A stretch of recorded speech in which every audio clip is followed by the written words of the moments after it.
What's cracking, y'all? You are now watching Boo TV. Appreciate you for stopping in. Like, comment, subscribe, hit the bell, stay notified, and let's get into the topic for today. All right, back with another one from the Clayton Crowley Vault. Shout out to Creontis. Making the case, Tim Duncan. Now, Clayton is going to do a fabulous job at making the case for Tim Duncan, so I'm not going to really go into a long spew about Tim Duncan and his accolades and his career. Actually, you can go into my top 10 rankings playlist or whatever it's called, something like that. But Tim Duncan, I have a long video all about Tim Duncan and the player that he was. One thing I do want to say about Tim Duncan is arguably the most fundamental player of all time. And he never really got outside of his fundamentals. What I mean by that is, like, take Kobe Bryant for an example. Kobe Bryant is one of the most fundamental and technically sound players I've ever seen. But there were times where Kobe would either mix his fundamentals with his, freestylish kind of game, give you a show you something you never seen before, a little razzle dazzle, or just all the way razzle dazzle, and do some off the wall stuff. Tim Duncan really never did that. He just kept it fundamental, and it's one reason why he was often labeled boring. Besides his demeanor, he doesn't give you much. His expression doesn't change much. He's not often yelling in people's faces or doing anything really, really, really crazy. He just got the job done and stuck to the fundamentals. But one thing I do want to say about Tim Duncan, you might go look at his numbers overall, and sometimes you got to take into consideration when you look at players' overall career averages, sometimes those numbers are a lot higher than they should be, a lot higher, but it's just because the players that stick around long enough and decide to roll more into a role player position for X amount of years, that starts to hurt your averages the longer you remain a role player. But if you look at Tim Duncan's prime, his prime years, you see what that guy was really about before he took on a lesser role. But even with that being said, if you look at Tim Duncan's numbers, and I will say the same for Kevin Garnett, but Tim Duncan today, is that Duncan's numbers could have even been better what they were, but he always was unselfish and just played within the confines of the team. Credit to the Spurs organization, credit to Greg Popovich for also keeping a more or less coherent and tight core that never really lacked continuity. That core always had continuity for the most part, year to year, and at times certain role players would move around them, but that core, that nucleus, always had great continuity with that, and that was always good. But Tim Duncan, playing in a Greg Popovich kind of system, you're not often going to put up a bunch of gaudy numbers all the time. Yeah, there are moments he'd have to really get in his bag and carry the team more, or be more, for lack of a better word, selfish. And I'm telling you, that's a lack of a better word, because Tim Duncan was never selfish. But at times, as a player of that caliber, sometimes you got to do a little bit more to get the team across the finish line, especially if you're extorting matchups. But Tim Duncan's numbers could have been even better. But usually when you're flourishing in a Greg Popovich style offense, he's usually going to limit kind of like your potential as far as what you can do with statistics and number wise. He's going to make you look at more things, more intangibles, things that don't always show up on a box score versus things that do. I just wanted to throw that out there. But I am going to shut up. This intro has went way too long. I'm trying to make the case, but it is Clayton's job to make the case. So I'll have some closing remarks for sure, all right? Let's get into the big fundamentalists. Basketball is special. The size of the court and the lack of pads or helmets give fans the most intimate experience of a team sport that exists. And because of the different styles that basketball allows for, players develop their own distinct identities and signature styles through their creativity, flair, and athleticism. And although no player succeeds alone, the scoring volume and two-way nature of the sport give individual stars a nearly unprecedented amount of control over the flow and outcome of a game. For this reason, players are constantly compared to their peers and to the legends of the past in order to answer the most hotly contested question in the sport: who's the greatest to ever do it? For many, the question is redundant. They believe in only one right answer: their answer. Others might have their own personal stance, but acknowledge one or two alternatives. But I believe that there's much more nuance to the question of greatness and more answers to it than you might think. By my count, there are 8 players in NBA history that have a substantial claim as the GOAT. It's a subjective thing though. I can't give you a definitive answer. All I can do is make the argument. So today, I'll be making the case for Tim Duncan as the greatest basketball player of all time.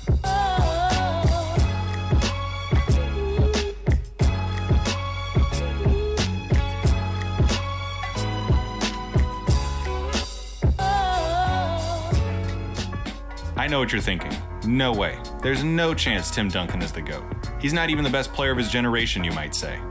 You're thinking there's no way Tim Duncan belongs in the same company as some of the other players that I'll talk about in this series. And if you believe that, there's probably 3 things you'll bring up as I make this argument. Number 1, his second act. If you're the kind of person who rates players through spreadsheets, his career in the 2010s is statistically underwhelming. Told you. Number 2, his peak. You might say that Duncan never had a real peak where he was the most dominant player in the league night in and night out like Shaq was. And number 3, Greg Popovich. Duncan has always had Pop, arguably the greatest coach of all time, in his corner. I hear you, and No, I wasn't saying Pop because of that. I was saying Pop because he might, like I said, affect your numbers. But some people would say, oh, but he had Greg Popovich. promise to address those throughout this video as they become relevant. For now, let's do what we do with every other basketball player when we talk about them historically and look at Duncan's numbers. Here are the notable accolades from his NBA career. His 5 championships are more than Larry Bird or Wilt Chamberlain. His 15 all-defensive selections are the most of anybody ever. His 15 All-Star appearances are tied for 3rd all-time. He has as many regular season MVPs as Kobe and Shaq combined, and only Michael Jordan has more Finals MVPs. Don't forget about his college accomplishments though, because remember, Duncan came out of Wake Forest after 4 years, despite... So, this was done at a time before LeBron James got his 4th Finals MVP. Just for clarification. People like Jerry West, who said he could have been the #1 overall pick had he left after his sophomore year. Instead, by the end of his collegiate career, he was a 3-time Defensive Player of the Year, 2-time ACC Player of the Year, 2-time Consensus All-American, and was the National Player of the Year his senior season. And by the time he heard his name called on draft night, he was college basketball's all-time leader in rebounds. This snapshot of his basketball career should be enough to have him at the table of the GOAT conversation. You're not totally sold though. We need more numbers. To look at his career further, we should examine his place on some of the all-time leaderboards. Here's where he ranks all-time in some of the major statistical categories. There's some impressive stuff here, but for the most part, it doesn't really jump off the page at you. His career totals are substantially less impressive than other players at his position, like Kevin Garnett, Karl Malone, or Dirk Nowitzki. And that's because you can't judge Tim Duncan's numbers like you can with most players. Imagine, in 15 years, if somebody said to you that Russell Westbrook was better than Steph Curry, citing how many points, assists, and rebounds Westbrook had. You'd laugh, right? Because you know that numbers don't always tell the full story. Yeah, Steph Curry has impressive numbers, but Westbrook's are unbelievable. It would be impossible and irresponsible of me to talk about these players without mentioning the data that exists with them. But by measuring players purely by their basketball reference page, you're leaving out the context and the story in which those numbers were achieved. That context is what makes those numbers meaningful, and it's what makes basketball worth following. Such is the case with Tim Duncan, whose success and greatness transcend a box score. You can't judge Tim Duncan with numbers alone. The fact of the matter is that if you ran a team and you could pick from any NBA player to ever play the game, and your goal was to set your team up for success, you would pick Tim Duncan. For one, you have his play on the court, and we are going to talk about some numbers here for a little while. Offensively, he was dominant through the first 10 years of his career. From 98 to 08, he averaged 21.6 points, 11.8 rebounds, and 3.1 assists, while playing on one of the slowest teams in the league. In that span, his teams never once ranked in the top half of the league for pace. If you adjust his stats for pace and look at his numbers per 100 possessions, you're looking at a big man who was every bit as productive as any other offensive player in the league at the time. You already know about his skill set. He was, after all, the big fundamental. He could pass out of double teams, face up and break down the defense with surprising agility, consistently knock down shots from the elbows, and torch any big man in the league with his array of moves in the post and subtly imposing physicality. He could masterfully run a pick and roll with any guard with working limbs, and of course, he had his signature bank shot, one of the most consistent and reliable shots of all time, along with Kareem's skyhook and Dirk's fadeaway. Those skills never deteriorated throughout his career, save perhaps his final year. And that's where I want to tackle the idea that his second act was unexceptional. His scoring numbers dipped in his last 8 years, where he never averaged over 20 points per game again. But as the Spurs offense became more collaborative and free-flowing, Tony Parker and Manu Ginobili shouldered more of that scoring burden as Duncan aged. His shot attempts fell, though he remained efficient. His skills hadn't waned, the Spurs just didn't need him to score 28 points every night. He retained his role of alpha dog and contributed in other facets of the game. He could pick his spots, put his teammates in position to succeed, and save himself undue punishment and wear until it was needed. That's why, in 2013, at the age of 36, he became the oldest player ever named to first-team All-NBA. Duncan was never a prolific scorer, even in his prime. His game was never predicated on gaudy point totals like Malone or Dirk. With a different offense, he took fewer shots. With fewer shots, he scored fewer points. The whole time, though, he remained the whole package. He was a tremendous rebounder, the go-to guy in crunch time, and don't forget, the best defender, maybe ever. And that's what hurt his stats more than anything. The lack of flashy numbers for defense outside of blocks and steals. It's so hard to measure how much a drive was cut off because of his presence, or a shot that was altered because of his contention. There are some advanced metrics that attempt to do this, and although it's an inexact science, stats like defensive rating, defensive win shares, and plus-minus numbers do an admirable job of capturing the game's best ball stoppers. Duncan's place in those metrics is unmatched. These metrics, along with his 15 defensive selections, serve as a testament to how Duncan thrived when the opponent had the ball. Legendary basketball writer Jack McCallum wrote for SI after Duncan's retirement, Duncan guarded centers and power forwards, sometimes even small forwards, with equal success. And as the NBA became more and more of a high pick-and-roll game, Duncan accepted the extra responsibility of getting involved at the perimeter while never abandoning basket responsibility. Nobody was better than Duncan at being both an advanced guard and the final fortress. Nate Silver's 538, a website that works with data and statistical analysis in every realm from politics to sports, published this article by Neil Payne. In it, Payne collects several data points on offensive and defensive prowess in order to come up with a player's WAR value, or wins above replacement. In other words, how much better were you than an average player? Payne's WAR valued balance above all else, players who succeeded at both ends of the floor. Tim Duncan was the leader by a mile. What does all of this mean? It means that Tim Duncan was a tremendous offensive player despite the lack of volume and one of, if not the, greatest defenders of all time. In short, his value as a two-way player is virtually unmatched in the last 50 years of NBA basketball. Alright, so enough with the numbers for right now. I want to talk about Tim Duncan when it mattered the most, the playoffs. And I want to use this time to dispute the idea that he doesn't belong in this conversation because he never had a transcendent peak. You can look at any numbers, read any article, talk to any fan who paid attention to the game at the time, and you'll come to the same conclusion. Tim Duncan was a killer in the playoffs. Nearly all of his most memorable performances came in the postseason, and more often than not, came in crucial games when his team needed him most. From his near quadruple-double in 2003 to close out the Nets and earn his second championship, to his 25-point first half against the Heat in Game 6 of the 2013 Finals 10 years later, there was never a moment too big for Duncan. Here are some of his playoff rankings, significantly higher in almost every category than he is in the regular season. His 99 championship run was phenomenal, where he tore through a young Kevin Garnett, the newly assembled Kobe Shaq Lakers, Rasheed Wallace's Trailblazers, and the Patrick Ewing-less 8-seed Knicks on his way to being named the second youngest Finals MVP ever. His 2002 campaign was incredibly underrated, as he carried one of the worst teams of his career to 60 wins and outplayed Shaq before being beaten by the two-time champs. His 2003 season was his best season, and we'll talk more about it in a second. Just know that his running mate, David Robinson, averaged 8.5 points and 8 rebounds in the regular season, and that Duncan's win shares in that playoff run remain the most of anybody in a single postseason. In the mid to late 2000s, Duncan's Spurs remained a fixture in the playoffs against competition like Dirk's Mavs, Nash's Suns, and Kobe's Lakers. He repaid them with 2 more titles in 05 and 07. He also gave us one of the clutch shots of his career in Game 1 against the Suns in 2008 with this. Over him. O'Neal with the help. Takes it to the basket. Duncan, a three-pointer. Puts it up. It's good! Tim Duncan from three-point land ties the game!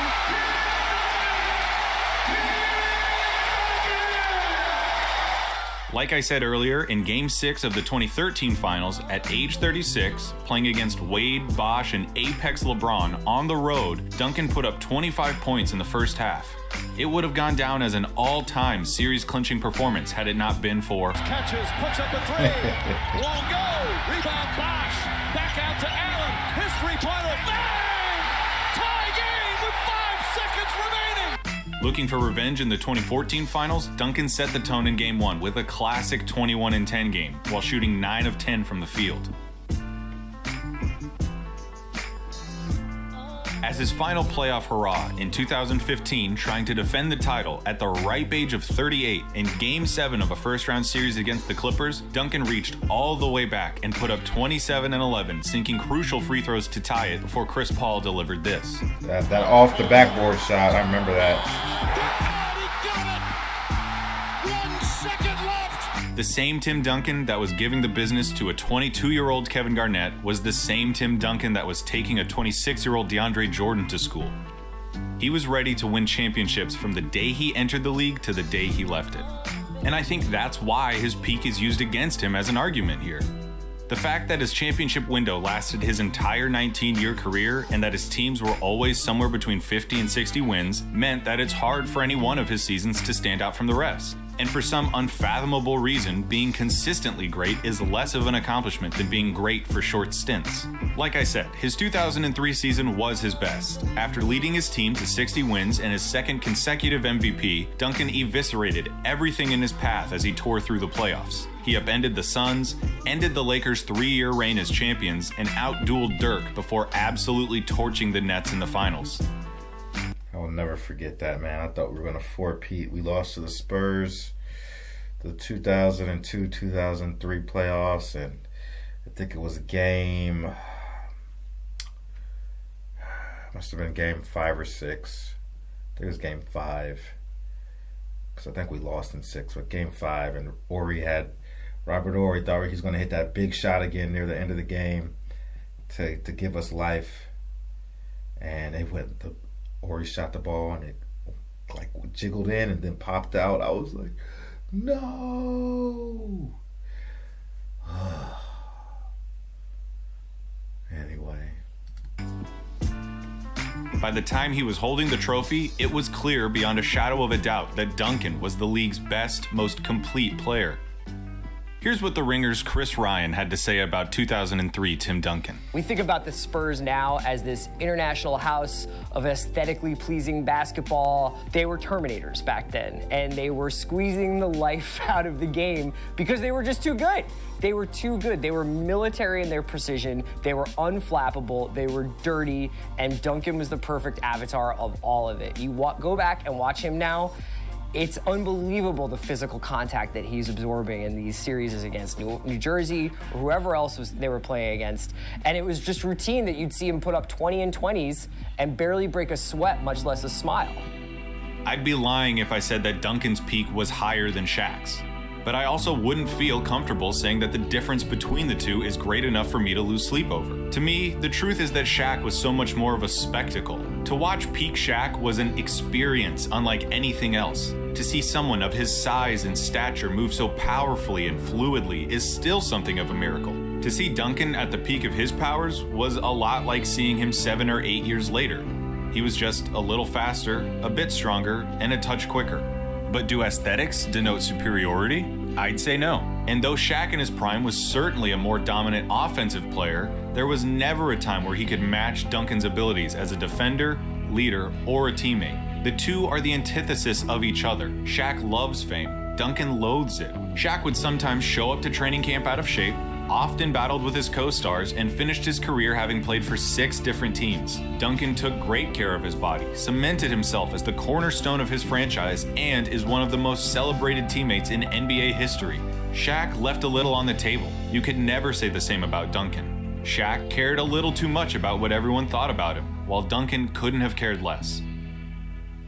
And while I'm at it, addressing the points of criticism, let's go ahead and tackle Pop. Pop, to me, is the greatest coach there ever was. But he would be the first one to tell you that he wouldn't be here without Tim Duncan. For one, Duncan can play any style of basketball in any era. You want to go old school, slow pace, dump it off to the big man down low, let him bang, and be solid on defense? Titles.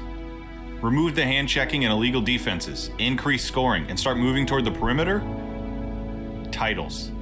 The league goes small ball, the pace explodes, and shooting and ball movement is more important than anything?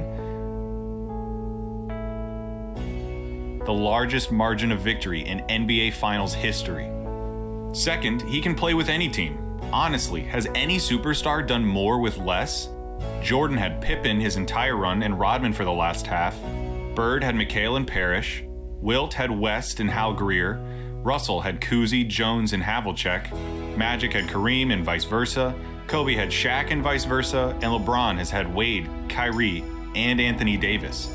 Duncan's best teammate.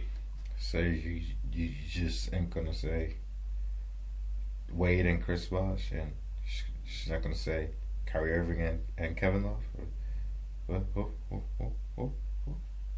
Okay, clear. Old David Robinson, Tony Parker, and Manu Ginobili combined for 5 third-team All-NBA appearances and 4 second-team appearances during their time with Duncan. Parker and Ginobili are long shots for the Hall of Fame, and even though Robinson's in it, you wouldn't say that he was playing at a Hall of Fame level alongside Duncan. Third and most importantly, Duncan forged the culture of the Spurs. Pop was essential in acquiring players and reinforcing the culture that Tim wanted, but Duncan was truly the most vital component. The NBA is a star-driven league, and finding a great player who hasn't gotten a coach fired is like finding a good Star Wars movie. They're few and far between. Not only did Duncan not get Pop fired, he let Pop coach him harder than any superstar ever. If Tim had ever thought to himself, you know what, I don't feel like getting my chops roasted in front of the whole team today because I didn't box out right in practice, he could have gone right to R.C. Buford and Pop would have been gone. End of story. But Tim understood what Pop was about and trusted him enough to be mentored in an unprecedented way. He set the example for his teammates that no one is immune to criticism and that it's expected of everyone to leave their egos at the door. In 2017, the Spurs SB Nation blog Pounding the Rock spoke to Sam Walker, author of The Captain Class, a book which examines winning culture in sports, from field hockey to rugby. In an exchange, Walker said this: "The book's main conclusion is that the only one factor that must be present in order to maintain greatness over a long period of time is the presence of a particular kind of selfless, relentless, independent-minded, publicity-averse, emotionally composed captain with strong communication skills. And that's Duncan. Duncan was a pure example of the species." I love Pop, but I have to believe that Tim Duncan was the catalyst that empowered Pop to be what he is now. This isn't Belichick Brady where you wonder who made who. Pop is the greatest coach of all time because of Tim Duncan. If you want to try to take credit away from Duncan by saying that he played for the best teams, you might be right, but only because he made them the best team. He gave up touches, let other guys hold the torch, put everyone around him in the best position to succeed, and he enjoyed it when they did. When I said earlier that the thing that hurt Duncan's stats more than anything was a lack of defensive numbers, I lied.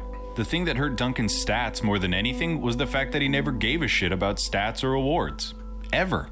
He wanted his teams to succeed and he wanted to win. That's it. Just listen to the way his teammates talk about him. I don't think there's a more beloved teammate than Tim Duncan.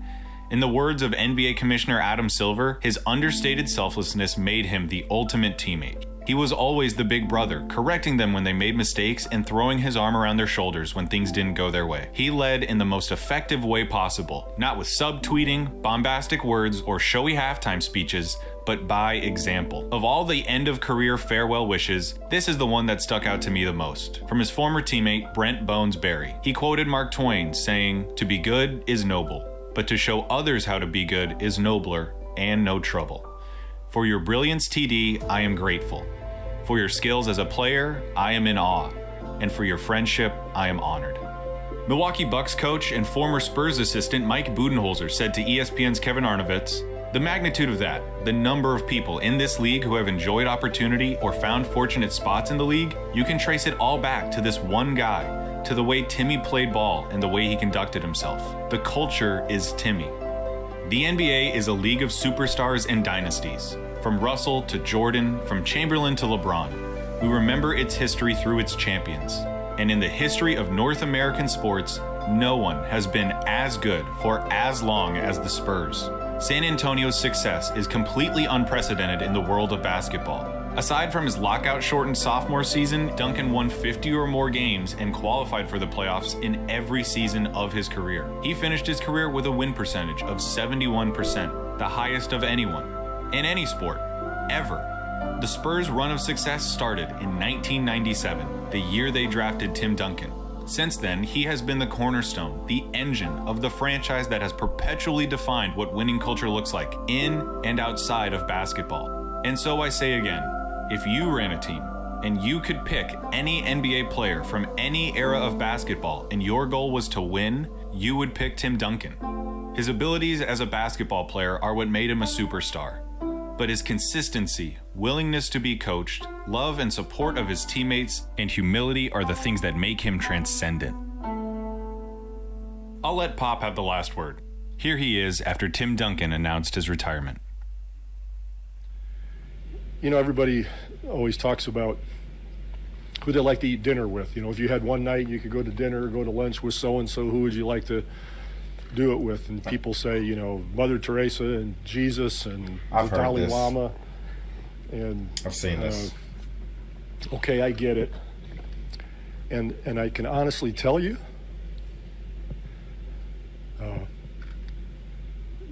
my dinner would be with Timmy. And it would be because he's the most real, consistent, true person I've ever met in my life. All right, go check out Clayton Crowley's channel, man. It's good stuff. I'm not going to be too long on my closing remarks here, but one thing I do want to say, obviously, if you're new here, you wouldn't know this. Well, maybe you do because you clicked on the title. But I'm a Kobe fan. Kobe's my favorite player of all time. I don't think Kobe Bryant's the GOAT. But I remember, like, there are certain players where I was like, man, it's going to be a long night because this guy's going to be a problem. And Tim Duncan was one of those guys. I feared what Tim Duncan was capable of doing, man. The dude was an absolute stud. And then I don't remember what season this was. I just remember watching Tim Duncan play. And he was just killing it with the fundamentals, the mid-range, off the backboard, glass, consistent, post-up game, pass, rebound, block, doing everything.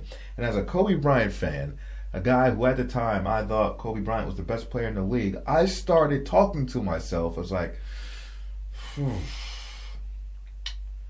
maybe Tim Duncan.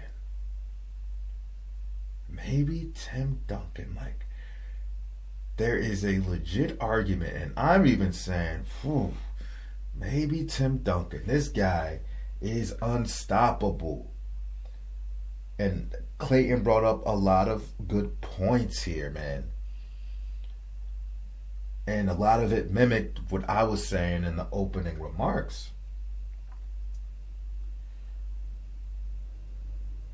I'm telling you, man, if the guy was under a certain different circumstance or different coach, and they was like, hey, this is how we want to run the offense, we're going to need you to put up 28 points per game, 15 rebounds, 3. He could do it. He could have did it any game he wanted to. But like you say, he didn't care about stats. It wasn't the Spurs brand of basketball. There would be moments where he would shine like that, and then there wouldn't be. It's whatever the team needed, whatever made the team function the best given that day, given that game against that opponent, man. That was Timmy. That was. And his offensive accolades and his defensive accolades speak for themselves. Man, he used to give Robert Horry fits, man. Lakers could do nothing with him.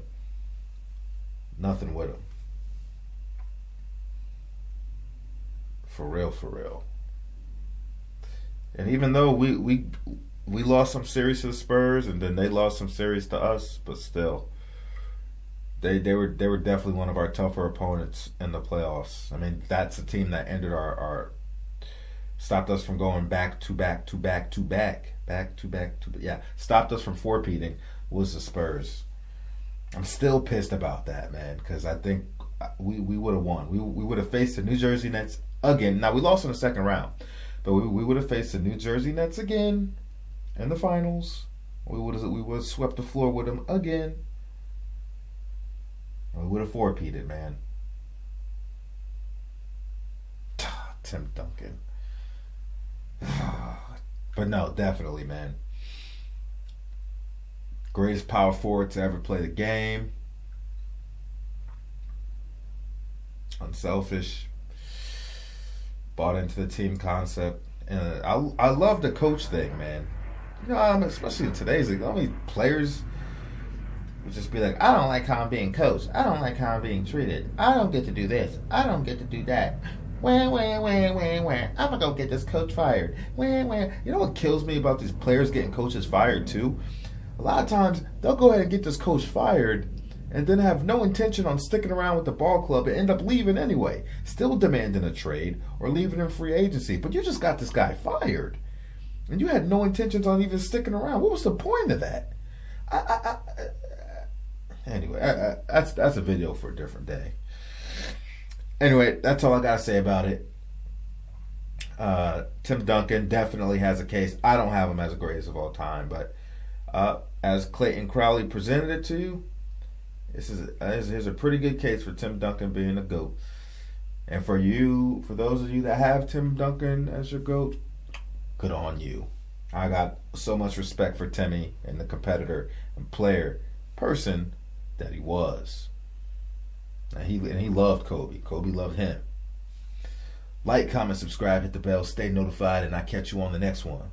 We out, baby.